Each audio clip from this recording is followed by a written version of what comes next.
E como seria o contato com o outro lado? Você vai ver agora relatos de quem teve experiências de quase morte. Mas afinal, você sabe o que é uma experiência de quase morte?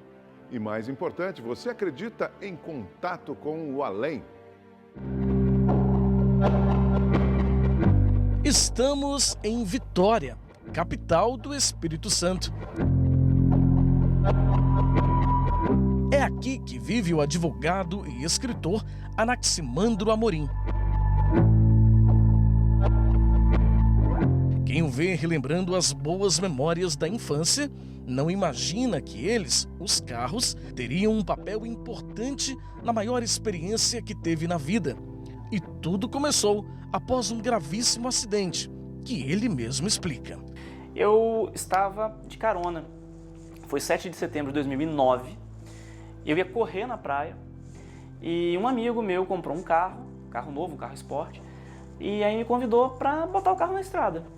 E eu pensei, bom, quando eu chegar no destino, eu ligo para minha casa, até então eu ainda morava com meus pais.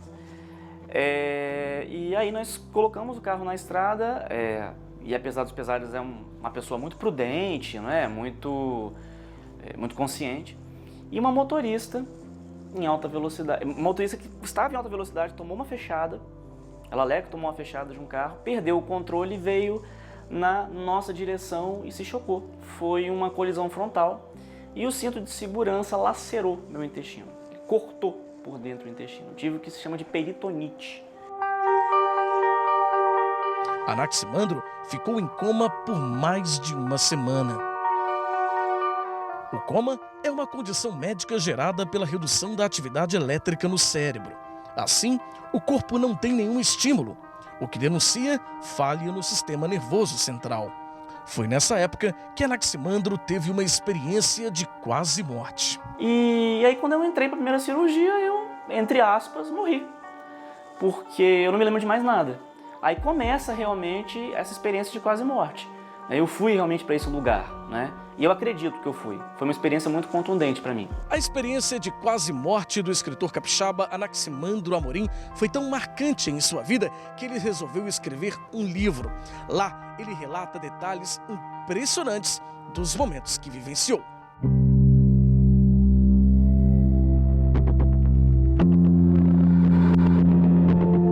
Eu me lembro de ter acordado num local que parecia um corredor, com pessoas que eu nunca vi e que provavelmente deviam estar no mesmo estado que eu. Era muito extenso, e escuro e misterioso. E ao fundo, uma pessoa iluminada chegava até a minha direção. Eu realmente não conseguia ver o rosto dessa pessoa, mas ela era muito clara, ela era muito iluminada. Essa pessoa me estendia a mão e me levava até o final desse corredor. E você imagina um ponto de fuga, bem lá no fundo, como um clarão. Esse clarão, imagino eu, devia ser o fim da minha jornada. Não foi uma experiência agradável. Depois do que aconteceu comigo, eu fiz algumas pesquisas e percebi que na maioria dos casos as pessoas envolvidas em experiências de quase morte tinham sensação de paz, mas uma minoria não tinha. E eu pertenço a essa minoria. Certamente eu não devia, não era a hora, né? Tanto que eu estou aqui, claro, por óbvio. E essa pessoa ia me levando, até chegar nesse local que eu imagino que seja o fim da nossa história e o começo de uma outra história. E eu digo para ele, com todas as letras, eu me lembro muito bem disso, eu não sei se eu devo reencarnar ou não.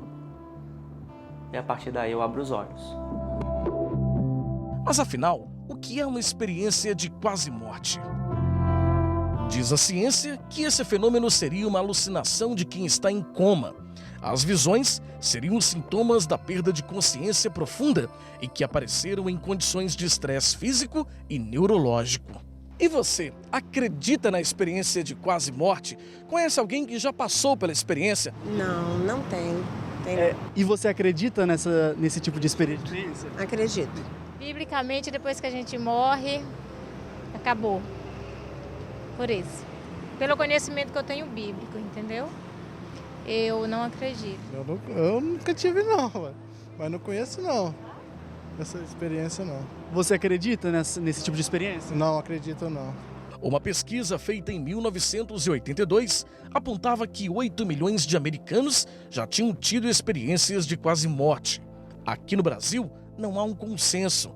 O assunto ainda é tabu para muita gente, mesmo sendo um fenômeno mais comum do que se imagina. Um exemplo bom assim de se fazer é pessoas que sofreram infarto com parada cardíaca. Aí ficaram com o coração parado, né, por alguns minutos, e o cérebro também, já que o coração estava parado, não recebia sangue nem glicose, e essas pessoas, neste momento da sua parada cardíaca, elas, quando ressuscitadas, né, voltavam a viver, né, e relatavam que nesses momentos em que acontecia, por exemplo, a parada cardíaca, elas tinham visões. Viam saindo do corpo, viam, por exemplo, o cenário do que estava acontecendo no seu atendimento. A grande maioria das pessoas pensa que a experiência de quase morte está ligada diretamente ao espiritismo, o que geralmente não faz tanto sentido. Isso porque médicos e especialistas relatam que pessoas que não professam a religião espírita, ou mesmo que são de outras denominações religiosas, também já passaram pela experiência. Seria uma forma de contato sobrenatural? Ou charlatanismo? Um dilema que envolve fé, ciência e o além. Para o médico José Roberto Pereira, é uma questão interessante. Como explicar que uma pessoa que está com o coração parado, muitas vezes minutos, sem o cérebro receber sangue e o oxigênio, e glicose, sem receber oxigênio e glicose, que é a energia que vai manter as células vivas. Como é que ele pode ter essas experiências tão ricas e tão profundas, tão assim racionais, que a pessoa lembra para o resto da vida? A experiência de quase morte já foi até mesmo comprovada durante um estudo pelo cardiologista holandês Pim van Lommel, uma das maiores autoridades quando se trata do assunto. O paciente, ele teve uma parada cardíaca na rua lá, o socorro veio rápido, ele foi reanimado durante a ida para o hospital, começaram a reanimar, ele continuou a reanimação no hospital, foi mais de 10 minutos de reanimação, ele ficou com o coração isoelétrico, quer dizer, sem batimento mesmo, o cérebro em sofrimento, e ele relata que naquele momento ele viu todo o procedimento que estava sendo feito nele. E ele viu quando a enfermeira tirou a sua prótese dentária e guardou numa gaveta. Alguns dias depois de acordado, quando ele estava acordado na UTI, ele estava sem a dentadura dele. Aí ele reclamou, cadê minha dentadura? Aí ninguém sabia, né? Aí ele viu passar a enfermeira. Aí ele falou, aquela enfermeira sabe onde está, porque quando eu estava sendo atendido lá, ela pegou da minha boca e botou naquela mesinha, na gaveta da mesinha lá, da sala de emergência. E foram ver, a dentadura estava lá e a enfermeira lembrou disso. Ela ficou muito assustada com isso. Mas como será a vida de quem passou por essa experiência? Anaximandro mudou completamente a forma de lidar com a vida 10 anos após o fato. Esse Anaximandro, não tão novo assim, porque ele já tem 10 anos, ele vai fazer 10 anos este ano, né?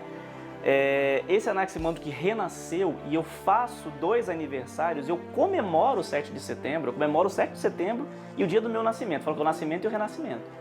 Esse que renasceu, esse sujeito é um sujeito que tem um olhar mais carinhoso e mais feliz para a vida. Eu me tornei uma pessoa mais feliz, sim.